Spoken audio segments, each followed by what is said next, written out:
लेखिएको छ।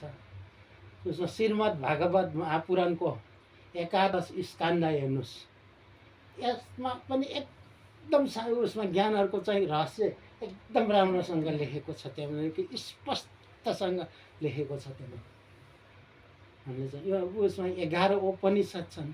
यो उपनिषदमा पुरैमा लेखेको छ, खुलेको छ। तर चाहिँ यो त्यति खुलेको छ, जति यो लेखेको मध्येमा हामीले चाहिँ गीताको चाहिँ बुझ्न चाहिँ अलिक गाह्रो पर्छ। गीतामा चाहिँ धेरै सङ्केतिक भाषाहरू मात्रै छन्, त्यो चाहिँ पढेर चाहिँ बुझ्दैन। जुन रहस्य नबुझ्दासम्म, जुन रहस्य खुलिसकेपछि रहेछ भन्ने कुरा त बुझ्ने भयो। र हामीले चाहिँ आज आज आज हामी यस्तो कुरा छ। मैले चाहिँ हप्तामा भेटौँ न मैले भनिरहेको थिएँ। यो भन्नुको कारण के थियो भन्दा बेला यो पनि एउटा विद्या हो।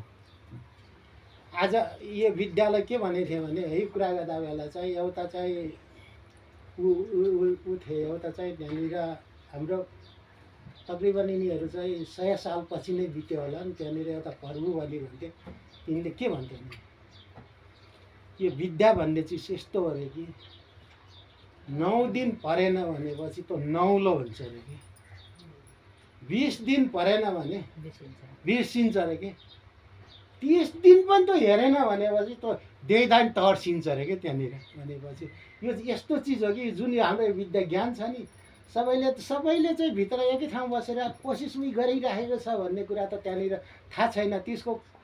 त्यसको भनौँ त्यहाँनिर कुन गुण छ, त्यो गुण अनुसार चाहिँ त्यो चलिराखेको हुन्छ। त्यो चल्दा बेला सायद त्यो कुराले ऊ चाहिँ तमगुणमा मात्रै होला, तमगुण मात्रै जितेको मान्छे तिल्टो सोच्ने कुरा पनि होइन। भनेपछि चल्न त त्यसको चल्छ, 17 रज पनि त चल्ने होइन, तर तमगुण भारी भयो पनि त्यो कुरा तिल सोच्न सक्दैन। भनेपछि यस्तो जमगत भएर हामी बस्यौँ भने ती कुरा दोहोऱ्यायो भनेपछि त भोलि त्यो कुरा चाहिँ उसको सतगुणमा चाहिँ उसको त्यो पनि घुस्न सक्छ कि त्यहाँनिर। आज हामीले चाहिँ भन्यौँ भरे हामीले ल सबले जानेछौँ भनेर भर भन्यो, ल हामीले एक तत्त्वको बोध त हामीले गऱ्यौँ, तर कसरी गरियो यो के छ, योभन्दा अघि पनि खोज्नुपर्ने के छ, रहस्यहरू धेरै छ। यही कारणले हप्तामा एक दिन हामी भेटौँ भनेर भन्दै थियौँ।